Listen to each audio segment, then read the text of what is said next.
Hey everyone, welcome back to our channel. Today I'm going to show you how to fix 100% CPU uses in Windows 11. First, you just need to come over into your start icon, click on the right mouse button, and then here you will get an option called Device Manager. If you click on that, there will be a Device Manager window will be pops up. If you maximize it, and then here you will find the option called System Devices. If you click on that for open it, you will get an option called High Precision Event Timer. So you just need to click on the right mouse button and going to install device it. Click on install. And now if you just close it and come over into search option and going to search for edit power plan, you will get an option like this and click on it for open it. And now here you will get edit plan settings. So if you just click on the change advanced power settings, you will get this kind of windows over here.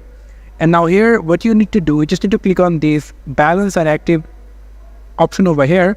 And from here, you just need to pick the high performance. And then you just need to click OK. And after that, you just need to restart your PC. And your PC 100% uses of CPU uses problem will be fixed into your Windows. So thank you so much for watching this video. I hope to see you in another videos. Till then, goodbye.